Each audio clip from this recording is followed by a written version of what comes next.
మళ్ళీ రేవంత్ రెడ్డిని ముఖ్యమంత్రిని చేయడానికి ఇప్పటి నుంచి ఒక స్ట్రాటజికల్ ప్లాన్ రెడీ అవుతుంది. అంటే ఈ పిసిసి చీఫ్ చెప్పేదాన్ని బట్టి ఏంటంటే ఇప్పటి నుంచే మళ్ళీ రేవంత్ రెడ్డిని ముందు పెట్టే ప్రయత్నం చేస్తూ ఉన్నారు.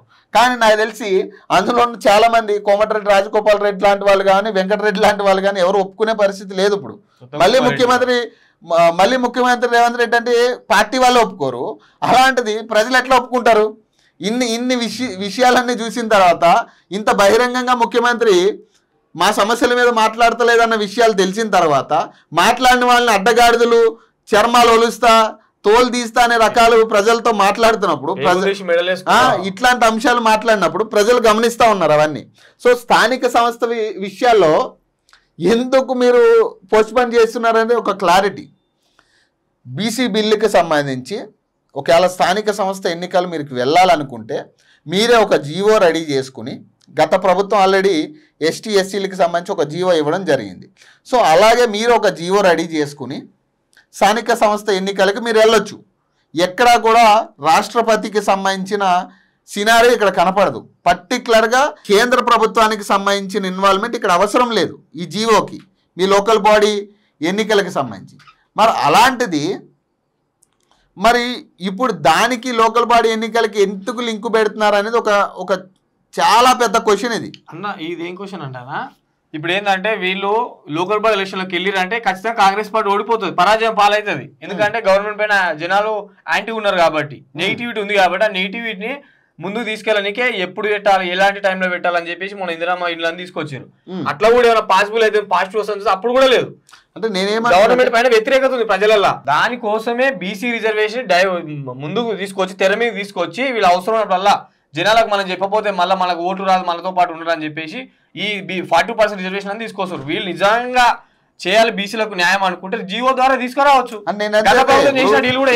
ఒక జీవో పెట్టుకుని రాష్ట్ర ప్రభుత్వమే మేము లోకల్ బాడీ ఎన్నికలకి బీసీ రిజర్వేషన్తో వెళ్తున్నామని మీరే చెప్పారు కదా. మేము ఖచ్చితంగా లోకల్ బాడీ ఎన్నికల్లో మా రాష్ట్ర ప్రభుత్వం బీసీ బిల్లును ఆమోదించడం జరిగింది, మేము ఖచ్చితంగా లోకల్ బాడీ ఎన్నికలకి బీసీ బిల్లుతోనే వెళ్తున్నామని చెప్పి.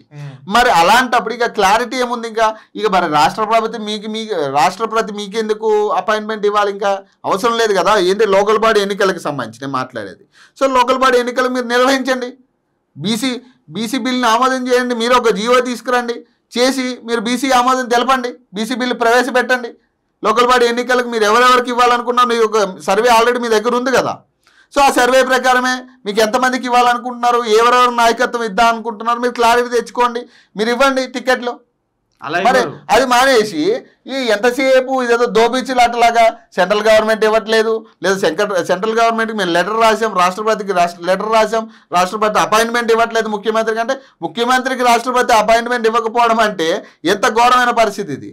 ఇప్పుడు ఖజానా ఖాళీ ఉందన్నా ఒప్పుకున్నారు అందరూ, మా వల్ల కావట్లేదని చెప్పట్లేదు, చెప్పకనే చెప్తా ఉన్నారు మీరు. మరి ఇలాంటి రాష్ట్రపతి మాకు కనీసం అపాయింట్మెంట్ ఇవ్వట్లేదంటే ఎవరైనా నమ్మేటట్టు ఉందా?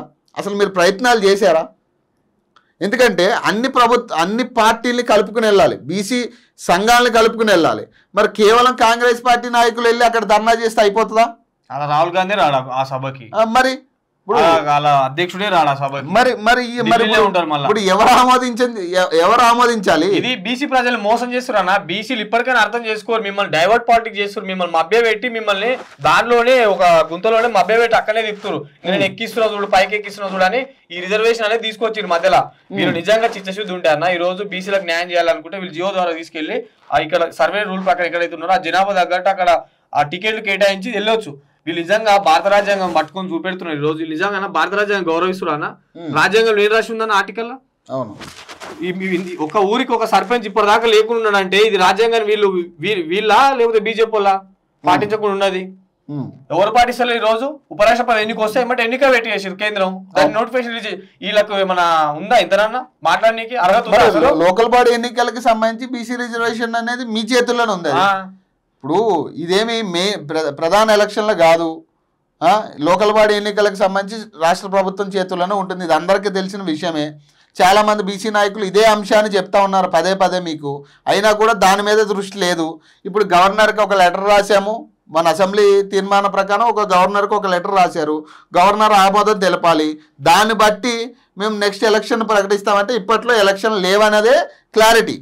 ఇప్పుడు వీళ్ళు ఏం చెప్తా ఉన్నారంటే ఇప్పట్లో స్థానిక సంస్థ ఎన్నికలు ఉండవు అనేది ఒక క్లారిటీ ఇస్తూ ఉన్నారు. సో ముందుగా ఇవేంటంటే వీళ్ళు స్థానిక సంస్థ ఎన్నికలకి ఇస్తే ప్రజలు తంతారు అనేది క్లారిటీ. ఇప్పుడు రైతులకి సంబంధించి యూరియా ఇష్యూస్ నడుస్తూ ఉన్నాయి, రైతు బంధు విషయంలో ఇబ్బందులు ఉన్నాయి, రైతు భరోసా విషయంలో ఇబ్బందులు ఉన్నాయి. అలాగే చాలా మంది మహిళలకు ఇవ్వాల్సిన 2,500 ఇవ్వలే, మహిళలకు సంబంధించిన చాలా మనం హామీలు ఇచ్చాం, 420 హామీలు ఉన్నాయి, 6 సూపర్ 6 గ్యారంటీలు అన్నాం, కార్డులు ఇచ్చాం, ఆ కార్డులు పెట్టుకుని రెడీగా ఉన్నారు. ఇప్పుడు ప్రజలందరూ ఏం చేస్తూ ఉన్నారంటే మనం ఇచ్చిన ఏటీఎం కార్డులు ఏవైతే ఉన్నాయో ఆ ఏటీఎం కార్డులు పెట్టుకుని రెడీగా ఉన్నారు. ఎప్పుడు మనం ఓట్లు అడిగితాకు వస్తామో ఈ ఏటీఎంల కార్డుల పరిస్థితి ఏంటని అడగడానికి అందరూ కూడా ఇంట్లో ఆ కార్డులను జాగ్రత్తగా భద్రపరచుకుని మీరు ఇచ్చిన ఏదైతే ఏమంటారు దాన్ని మీరు సంతకం చేసి ఇచ్చిన లెటర్ హ్యాడ్ కూడా అలాగే ఉంది. మీరు అన్నారు కదా సంతకం పెట్టిస్తున్నాం, ఉప ముఖ్యమంత్రి ఇప్పుడున్న ఉప ముఖ్యమంత్రే కదా మాట్లాడింది, సంతకం పెట్టిస్తున్నాం, మా సంతకాలు ఉన్నాయి, మీకు ఎప్పుడైనా మమ్మల్ని నిలదీయచ్చాను. ఇప్పుడు ఆ నిలదీయడానికే ప్రజలు సిద్ధంగా ఉన్నారు.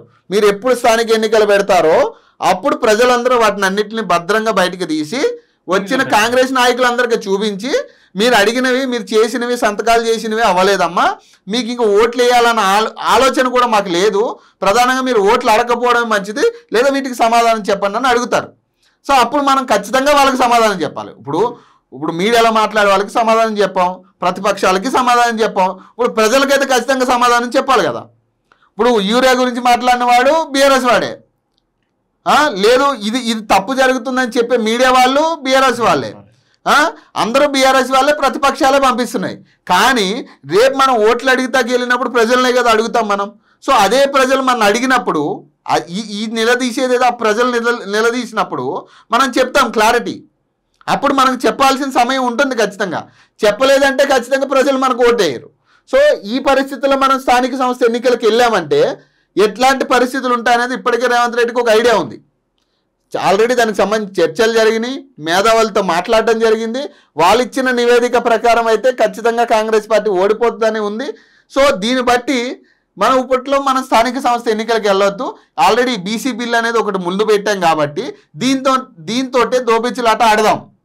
ఆడితే కొంతకాలం గడిచిపోతుంది.